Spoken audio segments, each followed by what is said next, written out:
வணக்கம் உலக தமிழ் மக்களே. இன்றைக்கி நம்ம பருப்பு உருண்டை குழம்பு தான் செய்ய போகிறோம். இந்த குழம்பு இட்லி, தோசை, பூரி, சப்பாத்தி இது மாதிரி டிஃபன் ஐட்டங்களுக்கு சைட் டிஷ்ஷாக தொட்டு சாப்பிட்றதுக்கு ரொம்ப நல்லாயிருக்கும். சாதத்தோடு சாப்பிட்றதுக்கு ரொம்ப ரொம்ப நல்லாயிருக்கும். இந்த குழம்பு எப்படி செய்யலான்னு பார்க்கலாம் வாங்க. இதுக்கு 1 கப் கடலைப்பருப்பை நல்லா வாஷ் பண்ணி 3 மணி நேரம் ஊற வச்சு மிக்சியில் போட்டு கொஞ்சம் குறவாக அரைச்சி எடுத்துக்கோங்க.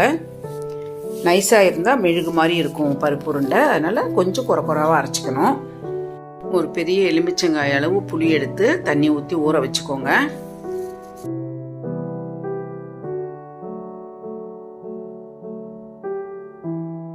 இது ஊறட்டும்.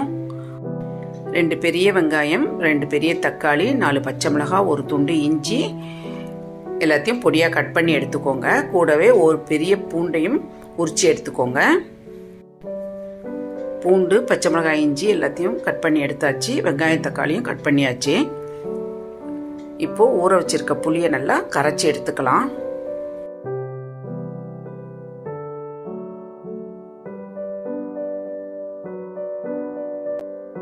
நல்லா கரைச்சி திப்பி இல்லாமல் வடிகட்டி எடுத்துக்கோங்க.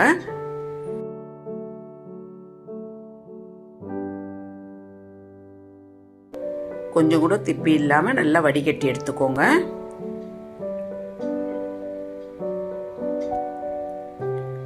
நல்லா ஃபில்டர் பண்ணி எடுத்தாச்சு. இது கூட ஒரு 1/2 ஸ்பூன் மஞ்சள் பொடி, 3 டேபிள் ஸ்பூன் குழம்பு மிளகாய் பொடி போட்டுக்கோங்க.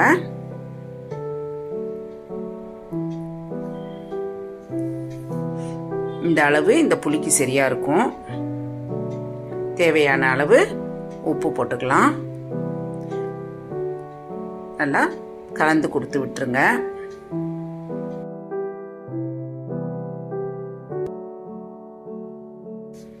இது ஓரமாக இருக்கட்டும். இப்போ நம்ம கடலைப்பருப்பை அரைச்சி எடுத்தாச்சு பாருங்க. இது மாதிரி குறவாக இருக்கணும். இது கூட பாதி அளவு இஞ்சி, பாதி அளவு பச்சை மிளகாய் போட்டுக்கோங்க.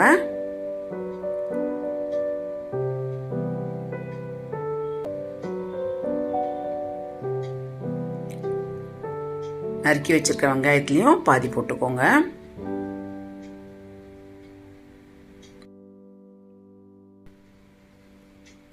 கொஞ்சம் கருவேப்பிலை,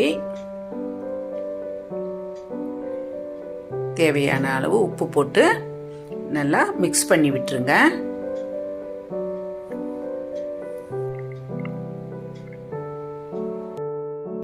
உப்பு எல்லா இடத்துலையும் பரவுற மாதிரி நல்லா மிக்ஸ் பண்ணி ஓரமாக வச்சிருங்க. ஒரு வாணலில் ஒரு குழம்பு கரண்டி அளவு நல்லெண்ணெய் ஊற்றிக்கோங்க.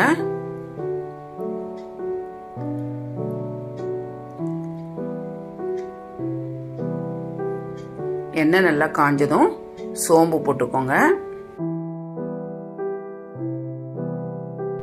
சோம்பு செவந்ததும் வெங்காயத்தை போட்டு வதக்கிக்கோங்க. இது கூடவே இஞ்சி, பச்சை மிளகாய், பூண்டையும் சேர்த்து வதக்கிக்கோங்க.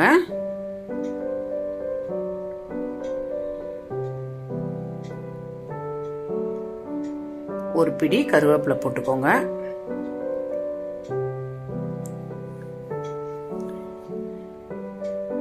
வெங்காயம் கொஞ்சம் நல்லா செவந்து வரட்டும். வெங்காயம் வதங்கி வந்துருச்சு. இந்த ஸ்டேஜில் தக்காளியை போட்டு நல்லா வதக்கிக்கோங்க.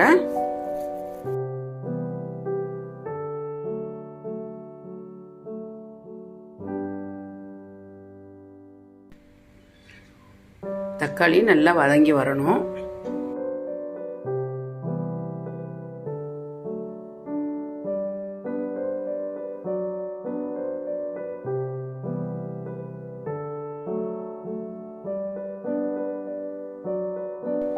தக்காளி நல்லா வதங்கி நல்லா மேஷ் ஆயிடுச்சு. இந்த ஸ்டேஜில் நம்ம கரைச்சி வச்சிருக்க மிளகாய் பொடி போட்டு கலந்து வச்சிருக்க புளி தண்ணியை இதில் ஊற்றிக்கலாம்.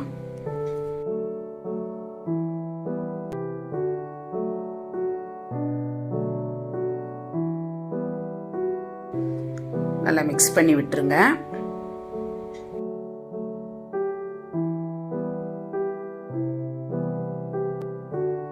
இது கூடவே நல்லா 1 டம்ளர் அளவு தண்ணி ஊற்றிக்கோங்க. நல்லா கலந்து கொடுத்துருங்க. நல்லா கொதிக்கட்டும்.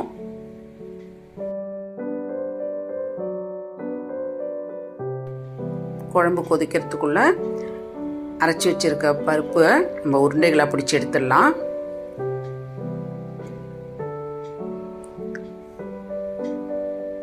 ஒரு சின்ன எலுமிச்சங்காய் அளவு பிடிச்சு வச்சுக்கோங்க. குழம்புல போட்டு வேகும்போது அது நல்லா கொஞ்சம் பெருசாக வரும்.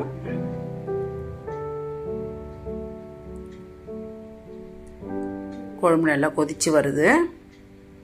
நல்லா மிக்ஸ் பண்ணி விட்டுக்கோங்க.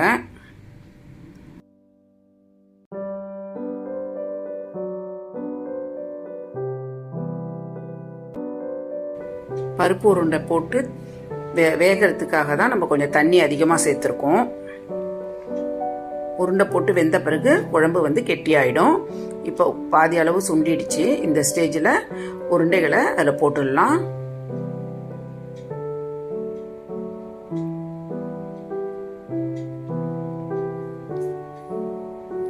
கொஞ்சம் சிம்மில் வச்சுக்கோங்க அடுப்பை.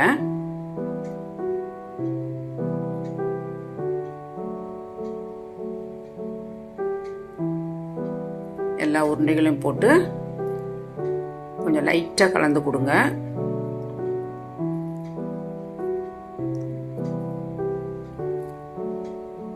சிம்லேயே வச்சு வேகட்டும். ஒரு தட்டு போட்டு மூடிடலாம்.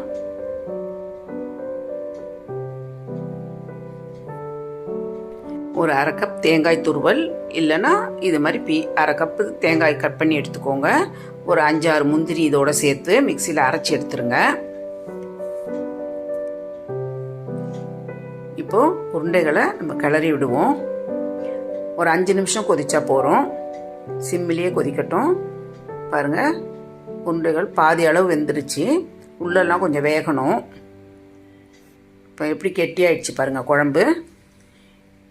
அப்படியே கிளறி விட்டு திரும்பவும் தட்டு போட்டு இன்னொரு 5 நிமிஷம் சிம்மிலே வைங்க. 5 நிமிஷம் ஆயிடுச்சு. உருண்டைகள் நல்லா வெந்திருக்கும்.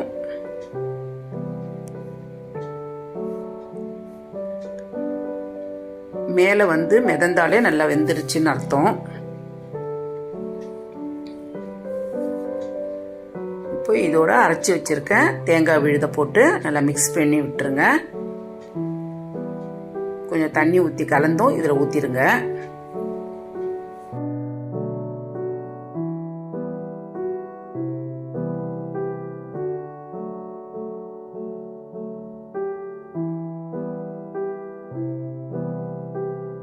நல்லா கலந்து கொடுத்து கொதிக்கட்டும்.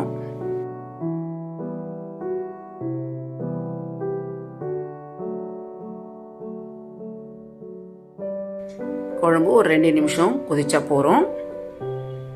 எண்ணெய் லைட்டாக பிரிஞ்சு வருது. ஒரு நல்லா கலந்து கொடுத்துருங்க.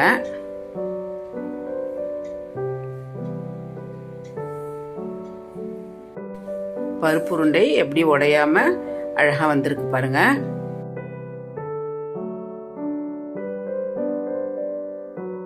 அடி பிடிக்காம இருக்கிறதுக்காக கொஞ்சம் நல்லா அடியில் நல்லா கலரி கொடுத்துருங்க. ஒரு 2 நிமிஷம் ஆயிடுச்சு. இப்போ கொத்தமல்லியை கட் பண்ணி தூவி விட்டுருங்க. பருப்பு உருண்டை குழம்பு ரெடி ஆயிடுச்சு. ஸ்டவ் ஆஃப் பண்ணிடுங்க. இந்த பருப்பு உருண்டை குழம்பு ரொம்ப ரொம்ப டேஸ்டாக இருக்கும். இந்த மெத்தடில் நீங்களும் செஞ்சு பார்த்து எப்படி இருக்குன்னு கமெண்ட் பண்ணுங்கள். இந்த வீடியோ பிடிச்சிருந்தா லைக் பண்ணுங்கள். நண்பர்களுக்கும் சொந்தங்களுக்கும் ஷேர் பண்ணுங்கள். வசந்த கைவண்ணம் சேனலுக்கு சப்ஸ்கிரைப் பண்ணுங்கள். அப்படியே பெல் பட்டனை ப்ரெஸ் பண்ணுங்கள். நன்றி.